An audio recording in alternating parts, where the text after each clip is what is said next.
Hello, everyone, and welcome to the Our 2 Cents podcast with MBA. I'm Jackson Hadaway, Senior Vice President of Marketing, Communication, and Member Services. And we're glad you can join us for this episode of the podcast, which is going to be a bit of a special edition. We recently wrapped up our 2020 Technology Conference at the Margaritaville Lake Resort at Lake of the Ozarks. And despite the fact that it was focused on bank technology, it actually covered a wide array of topics to non-IT folks as well. So we thought we'd give you a chance to hear from a couple of speakers with fascinating perspectives on topics that we all need to be aware of: Fintech and cryptocurrency. Now, before you hit pause, don't panic. This isn't going to be an IT deep dive. Instead, what you're going to hear about how banks need to be thinking and operating in a digital world. Our first guest was Lee Wetherington, Director of Strategic Insights for Jack Henry. Lee spoke about how banks need to be leveraging fintech and digital technology to build better relationships in the moment of need, or moment of resolution, as he called it, with their customers, whether that's commercial or consumer. Our second guest was Pamela Klegg. Pamela is the Director of Financial Investigations and Education for Ciphertrace. She shared some incredible information about how our banks may be involved with cryptocurrency without even realizing it. And she discussed the BSA AML implications of having cryptocurrency flows in and out of your institution. So we hope you enjoy the conversations with both of our speakers, and you get a sense for what you missed if you didn't make it to the Lake of the Ozarks for the 2020 Technology Conference. Enjoy! So Lee, thank you for joining us for the podcast today. Good to see you. So good to be with you. Good to see you as well. For our audience who's not familiar with you, who maybe haven't been to a bunch of conferences and seen you, how did you get where you are? What's your background and where are you today? So I cut my teeth at what we today would call a payments fintech, but back in 1994, we didn't. But back in 1994, we didn't use that language. This payments fintech grew out of the back of a tiny little community bank in a one red light town in south central Georgia called Hayhira, Georgia, population 1,652. Salute to you all. Nepotistic origins of it. My father was the president of that little community bank. Very nice. Commercial banking company in Hayhira, Georgia. And my dad is a guy who was, and still remains to this day, to be absolutely curious about the world around him, and was always seeking out people who really knew what they were talking about, especially if he knew nothing about their domain of expertise. And he sought out this guy named David Peterson, who he ran into at bank conferences, and who was a brilliant technologist in that. And eventually, my dad bamboozled David Peterson and moved down to South Georgia and become vice president of this little bank so that he could spend time with his 3 young children. And David immediately started solving problems with payments files in the back room of that little community bank in Hayhira. And that it just so happened every community bank in the country were having those same problems. PC-based ACH files into their mainframe systems installed locally in the back room. And David wrote a little batch file and fixed that, right? And that became the beginning of this payments startup called Gold Leaf Technologies. I came on in 1994 and wore every hat imaginable because you're in startup mode and that's what you do. And over the years, I'll spare you all the M&A details, but that grew into a small publicly traded company called Gold Leaf Financial Solutions, about an $80 million revenue publicly traded company. And that company got picked up by Jack Henry in 2000. So I've been along for that ride since 1994, and now I've been with Jack Henry for a little over a decade. And like I said, wore a whole bunch of different hats, but my job today at Jack Henry is I'm the strategy guy. I'm Director of Strategic Insight for Jack Henry. So I'm the Director of Strategic Insight for Jack Henry. So I'm the meta analyst. I'm the guy that analyzes the analysts that analyze the industry. And then I'm looking for where those analysts agree, where they disagree. Where they agree, I try to sniff out groupthink and discount those opinions accordingly. I find where there's no consensus to be. And in that domain and across both, I try to connect dots and to arrive at least my version of a more data-driven forecast for all the different subsegments that wrap up into banking. And I share my meta-analysis and forecasts with, because we have a really good team now of analysts inside of Jack Henry who take care of most of our executives. Most of what I do is industry-facing to share the same meta-analysis I work on with the industry. Well, we're thrilled you're here with us today. Thanks very much. Well, like I said, you actually did two things. Thanks very much. Well, like I said, you actually did two things for us at the Technology Conference, and it started with a general session keynote on the blending of the digital service experience and the physical service experience. And Right. I think you have kind of woken some people up as to what those two worlds coming together really means. So what was your message to the audience here? Well, context. So I've been one of the voices in the wilderness for the last 10, 15 years, calming everybody down in terms of the fintech threat. The fintech threat was, I would say, hyped. It was abstract. It was something that you would hear about a lot at conferences like MBA's Technology Conference. And you would never really feel it. You would never really see it in concrete form. That has officially changed this year. If you've not been awake the last few weeks or the last couple of months, you've got these giant acquisitions coming into play. The most recent, you've got coming into play. The most recent, you've got Lending Club acquiring a bank, a fintech actually acquiring outright Radius Bank. You have Visa outright acquiring Plaid for $5 billion plus. And you now have, we don't know if it's final yet, but Intuit acquiring Credit Karma for $7 billion. Go, what in the heck is going on there at those price points? Those valuations don't make sense, et cetera. But what's driving that and what that is a part of is a very new concrete threat to our industry. I'll just say it flatly now. Mm-hmm. I've always been the one saying no, don't. A lot of speakers, there are entire media empires globally that are built on just fear. But I am now flatly saying that the threats that have been coalescing in an abstract way for quite some time are now here. They're home. They're roosting.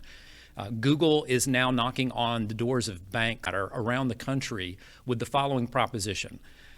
Give us all of your data, and we will give you digital banking for free. And it'll be a beautiful UX because we're Google, and we do technology better than anybody else, and we do AI better than anybody else in the world. And we're going to lever that AI to create better than anybody else in the world. And we're going to lever that AI to create a user experience that you'll never be able to develop on your own, no matter who you're partnered with. So we'll do all of that for you for free if you'll just give us all of your data. It's called Google Cache, that's CACHE.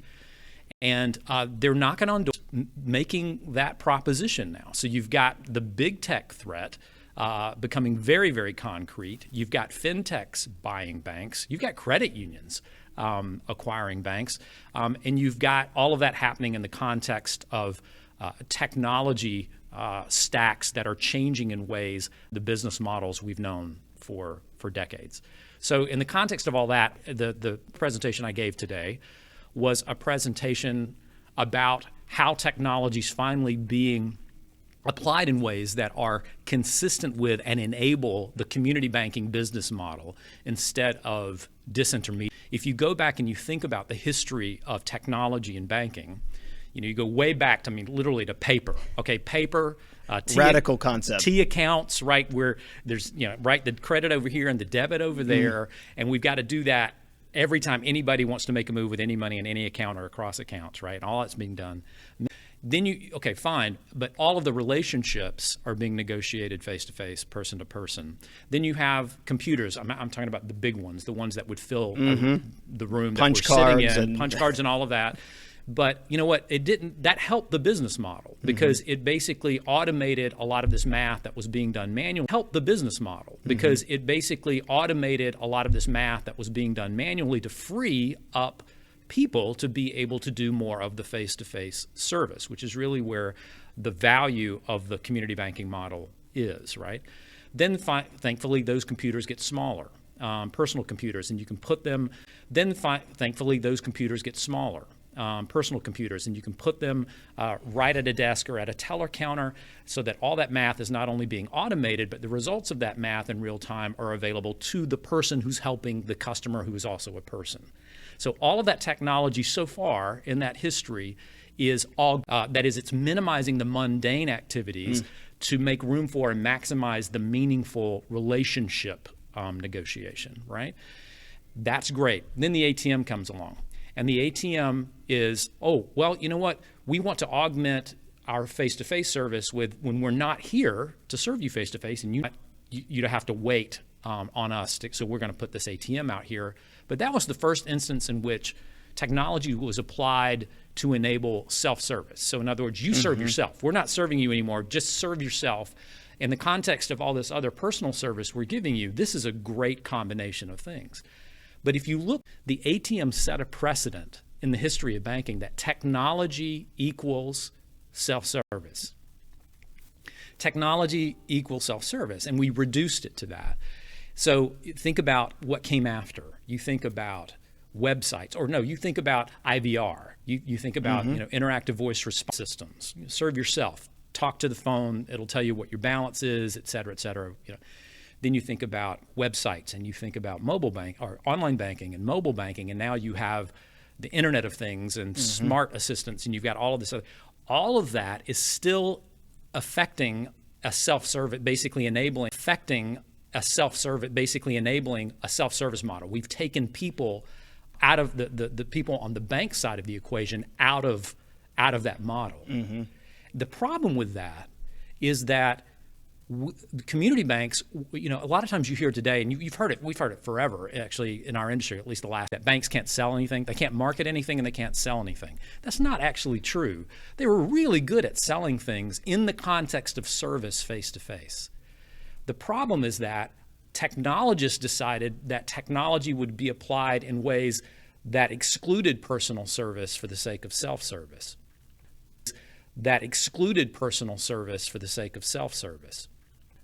That's an existential problem for community banks and for community financial institutions of all stripes. Here's the good news, and this is why I spoke about this today at the conference, is that just in the last 2 years, you finally have in the wild, in production, solutions that have solved for that central problem in community banking. In other words, they've applied technology in such a way to bring the customer together with a live local person at the bank at conspicuous moments of need in real time. And inside of that, if you can do that meaningfully and effectively inside digital channels, the bank can now restore its ability to sell in the context of service. In other words, to restore and extend the relationship-based model in digital banking. And this is being done by way of, I hesitate to call it chat because it's really not chat. If you think about chat, you think about texting, or you think about unsecure sort of third-party chat solutions. And you think about how incongruous those chat solutions are in the context of money. If you right now in real time about my money, well, you know what? If that is unsecured and I'm not authenticated, the first thing you're going to tell me, Jackson, when I ask you, hey, I've got a problem with account number, the first thing that you're going to say to me is shut up. Please shut up. Please don't divulge any kind of personally identifiable center, or we need to authenticate you into some other medium, and then we can begin this conversation all over again. It is terrible UX. It is absolutely antithetical to, hey, what everybody wants. By the way, and this is the other thing that the research all bears out, is that anytime anybody has a problem in the context of money, this is across age, ethnicities, by the way, all they want is to talk to a real live person who can resolve their question, problem, or curiosity at the first point of contact. Period. End of sentence. That's what everybody wants. Radical thought. Radical, right? Radical. You think about this. Hey, what? That's radical thought. Radical, right? Radical. You think about this. Hey, what? That's a radical thing. We haven't had that ability. Think about the history of banking. We used to have this trade-off between the quality of engagement and the convenience of the engagement. So in the golden era of analog branch banking, where you only had the face-to-face option, of analog branch banking, where you only had the face-to-face option, you could have a high-quality engagement, but what's it going to take to get to the branch? 30 minutes, an hour? When are you going to free up? Is the right person going to be there? Even in the telephone context, I'm going to call. Is the right person there? How many people do I have to be bouncing who can resolve what I want to do? How much time elapses? And this gets us to the new key performance indicator in this new era of digital personal banking, which is moment of need to moment of resolution. I call it MON to res to short it up, but I shouldn't do that in a podcast because people are not looking at MON. With the number two and the res. Yeah. But moment of need to resolution. This to me is the new KPI that subsumes all other historical digital KPIs in digital banking. And the good news is that technologists finally awoke to this massive disconnect between how they had been applying technology to only enable self-service, now to enable the right technology so that inside of digital banking, I'm already authenticated. When I see a balance and my balance is nowhere near what I thought it should be, and I am confused and scared and don't know what the heck is going on, and I need to talk to Jackson right now, start a conversation. And as soon as I hit start a conversation, I am connected to you. You know it's me, so our conversation can be immediately candid, and you can resolve my question, concern, or curiosity at that first point of contact inside of the context of whatever it is, a mobile banking app or online banking, of the context of whatever it is, a mobile banking app or online banking, doesn't matter.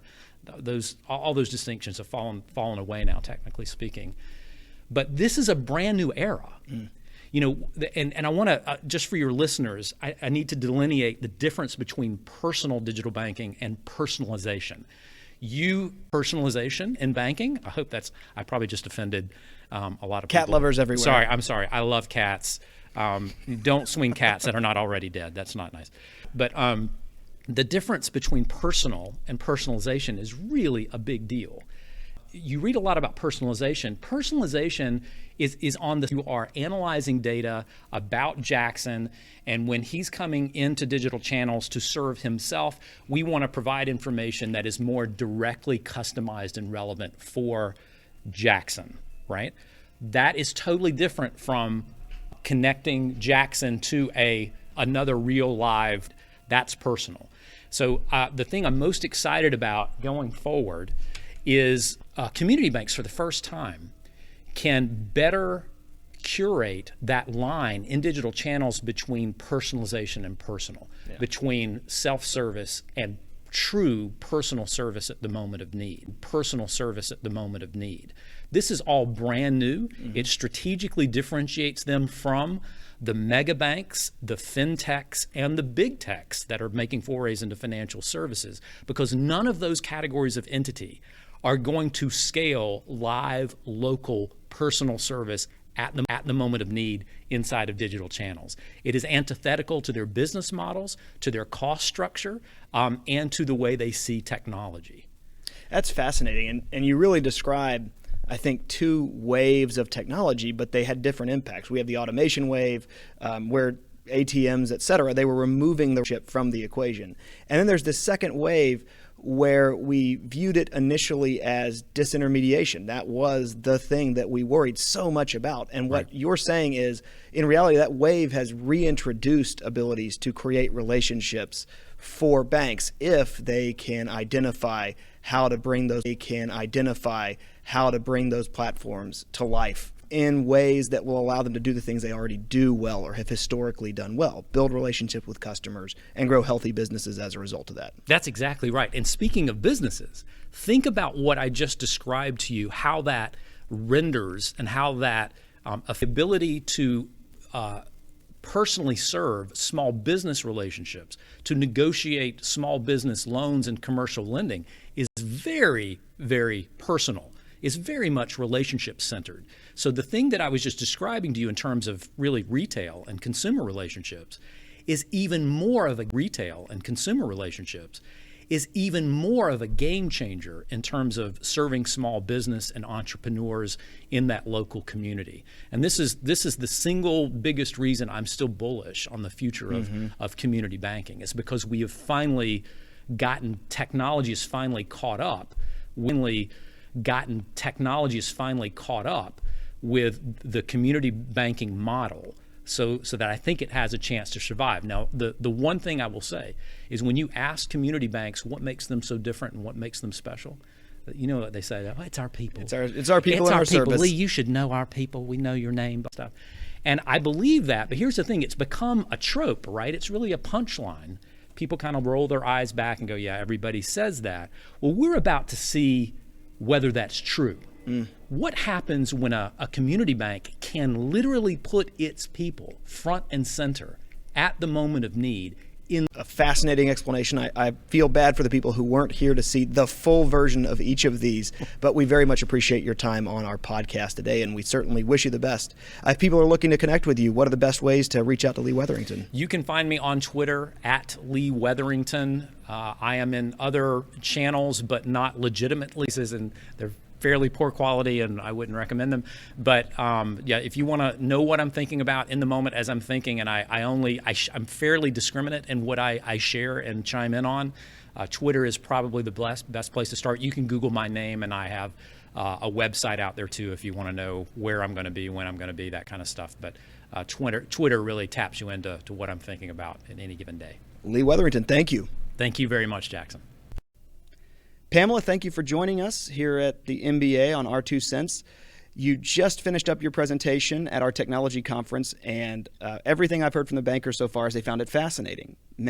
Everything I've heard from the bankers so far is they found it fascinating. Many of them have very limited exposure to cryptocurrency. You know, they're familiar with it. They understand that it's out there, but they don't see it in their banks yet. And so you opened a lot of eyes to what this could mean. So I'm hopeful that if you'll share with us a little bit about your background, audience out there that wasn't able to make it to the conference. My name is Pamela Klegg. I am the Director of Financial Investigations and Education for Ciphertrace, and I've been with the company for a year and a half. A year and a half in the crypto industry is at least a decade in the banking world. Things move really fast. Changes about every second. So when I put together a presentation like today, it generally has changed by the time I walk up to the stage. But prior to Ciphertrace, I did 2 years as the BSA AML officer and the information security large community bank in Texas.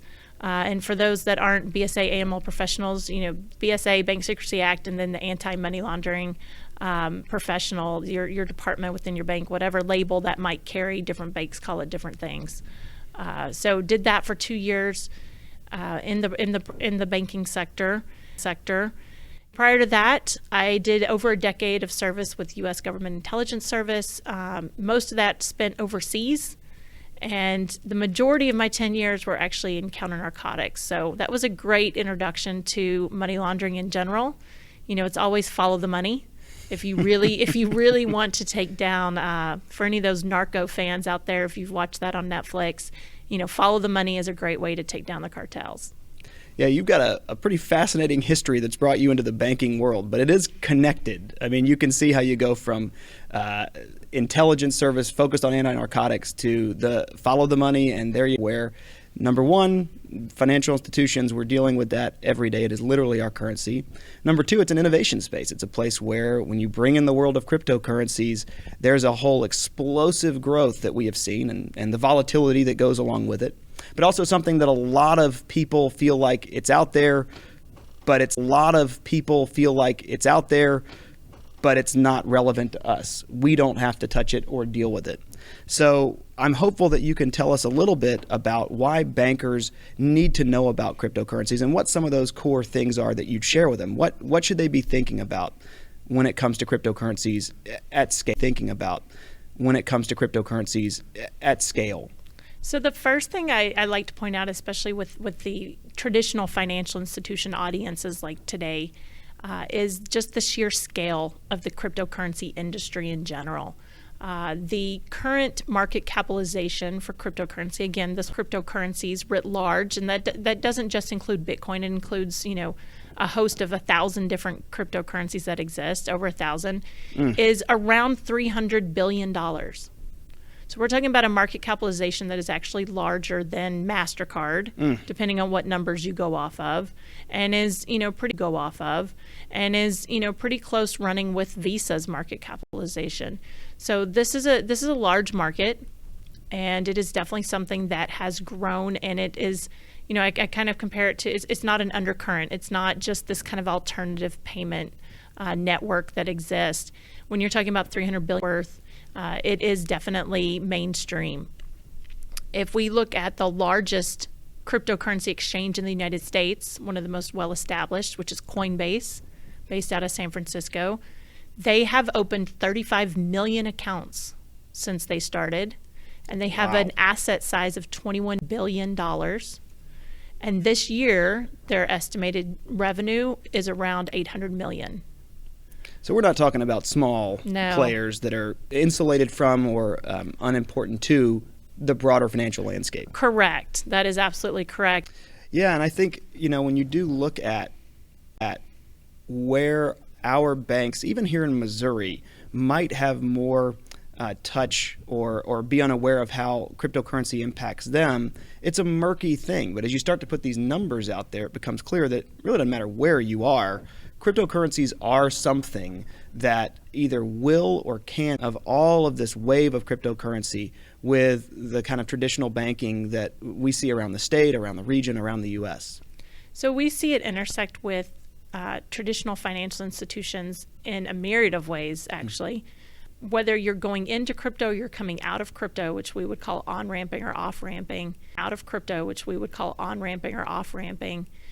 that's going in and out of fiat. So you're coming in and out of U.S. dollar, and that U.S. dollar is still being held at some point within a bank. Coinbase has a bank account. If I want to buy cryptocurrency from Coinbase, I'm going to send Coinbase so I would send $9,000 to Coinbase's bank account at either Metropolitan or Signature Bank. And so that is still a traditional financial payment. It's a payment rail that's been in existence, and then I'm going to get the crypto in exchange for that. So the crypto flows are still utilizing fiat. They're still utilizing U.S. dollar, going in and out of the traditional banking system. What does it mean for a bank to understand who their customers are that are buying and selling crypto? Because Coinbase is a very well respected exchange. Your customer, they do transaction monitoring. They write SARs. They write those suspicious activity reports. Wow. So they are very much in compliance, as well as other exchanges throughout the United States. I don't just want to pick on Coinbase, but Gemini, ItBit, these are some other exchanges throughout the United States that also have very robust compliance programs.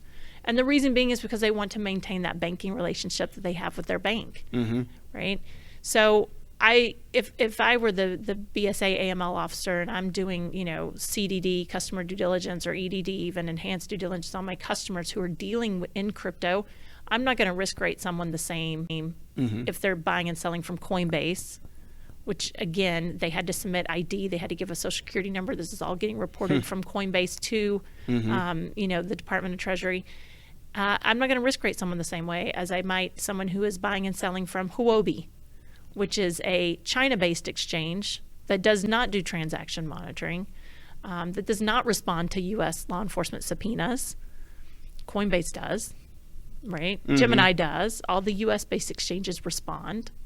I like to say number one is not all exchanges are created equal, and beginning to understand who your customers are doing their crypto transactions with is really an important part for a bank. The second part would be understanding, who are your MSB customers, your money service businesses? Are they crypto entities? Do you have someone who has Bitcoin ATMs? Are you banking a customer who bought, maybe 3 or 4 Bitcoin ATMs and set them up? There's 3 Bitcoin ATMs in Springfield. Oh, wow. Yeah. So we talk about that. I Would pulled up never the map. have guessed Yeah, that. I pulled up the map, what's in, Kansas, Missouri. So I pulled up the map during my presentation. You can find that on coinatmradar.com. You can actually zoom in on your particular location and find out where your Bitcoin ATMs are. But it would be important to know what's in your area of responsibility. And then the third part of that is illicit MSBs, as we like to call them. I just mentioned that, the upstanding exchanges in the United States require all of the tenets of KYC, right? So they're going to ask for all of those four necessary things that the U.S. Patriot Act requires banks to ask for as well, right? And I don't want to give that information if I'm doing something particularly nefarious. I don't want to open an account with Coinbase because I don't want law enforcement to have access to that information. So I'm going to go through a method that we call P2P, right? Person to person. Very used in the banking world, whether it's Zelle or whatever type of instant payment that banks are running. And the P2P essentially says that I'm going to advertise that I am willing to buy Bitcoin or I'm willing to sell Bitcoin to anyone. So not for personal use, which would classify me as a user per FinCEN, right? Per regulatory, anybody buying and selling crypto for their own personal use is just a user. They don't have any really compliance issues to deal with. But if you are exchanging that for other types of benefits, right? I'm willing to buy and sell. I'm obviously going to charge a fee for that. I'm not doing it out of the goodness of my qualifies as an MSB. And they should register with FinCEN as an MSB. And they should run an effective AML program. So these individuals are utilizing their own bank accounts, whether they're consumer or whether they set up a commercial account with some DBA that they walk down to the courthouse and established on their own. And they're they're basically acting as almost a third-party payment processor, an MSB, because they're selling their Bitcoin out there in the open internet to anyone who they might send a wire into their account. And you don't know that the ultimate goal of that deposit is to actually purchase Bitcoin. And so now your customer is buying and selling Bitcoin without any of the regulatory oversight and without advising the bank that this is what they're actually using their account for, right? So this is one of the primary areas of risk for the banks. It's so interesting to hear how close to home this can actually be, because you do tend to think, not to paint too stark a picture, but cryptocurrency, hackers somewhere hiding out, that it's not local to the U.S. and it's certainly not Springfield, Missouri, right? That we are several steps removed. And what you're telling us is that chain is not that far removed, and tracking it is harder than you might think, because an average Jack Jill could come off the street and easily be involved in an MSB that's somehow connected to a cryptocurrency. And without having done your own homework, you have no way of knowing that you're suddenly in violation of some fairly serious regulation. Yes, absolutely. In August of 2019, this past summer, we saw an individual pled guilty to 4 felonies out of Los Angeles. He laundered essentially $25 million via virtual currency. Was not a registered MSB, obviously, and he did this utilizing a Bitcoin ATM that he had that was unregistered. And he utilized bank accounts under other people's names. Wow. Fake that we see, right? And $25 million for one individual. And a lot of times they prefer a small bank. And the reason being is because the small banks don't necessarily they're not looking for those crypto flows, right? So a lot of times we see that either they like to blend in with the bigger banks. The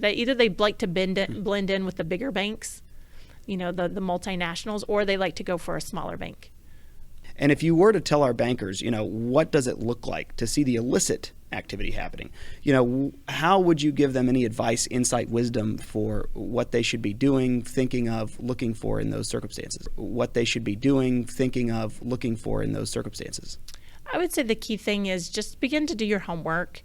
One of the top 5 banks that we worked with, they estimated that they had about 150 million of crypto flowing through their institution. That is basically, if you're just doing a keyword search on the majority of your crypto payment flows. Not to mention that, exchanges, P2P, exchangers that are out there, illicit guys, they specifically instruct their customers to not tell the bank that they're buying or selling Bitcoin. They tell them don't put anything on the teller that this is for cryptocurrency or anything like that. So they know that banks are on the lookout for this, and they know how to avoid that. We'll even see those illicit MSBs have very specific thresholds in how much money you can send into their account, because they know the bank's threshold for suspicious activity.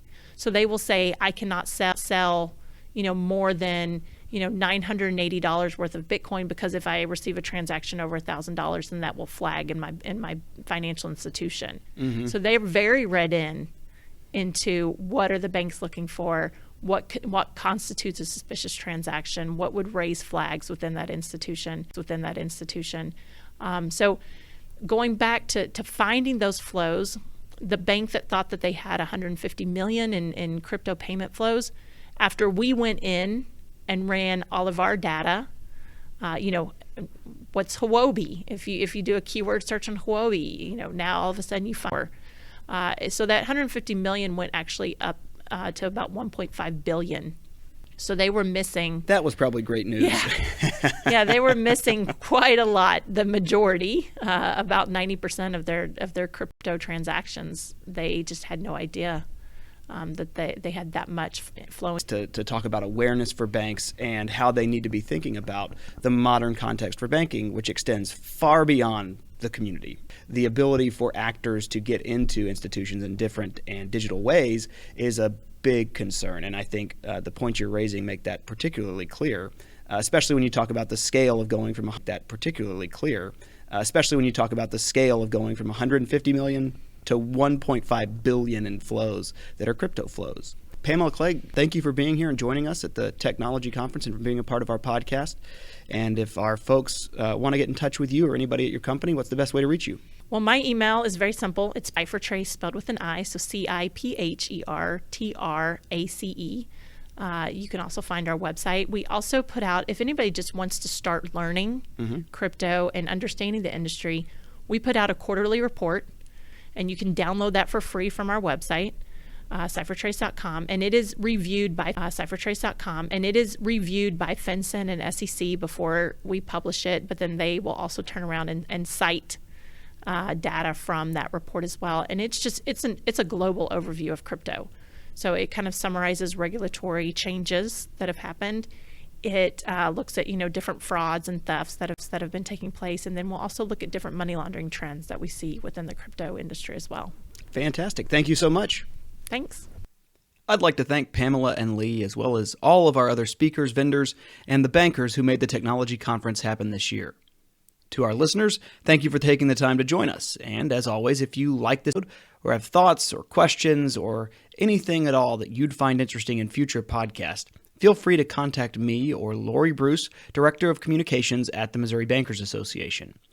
For the latest news from MBA, visit our website at mobankers.com or follow us on Facebook, Twitter, LinkedIn, or Instagram. That's it from our end. Have a great day.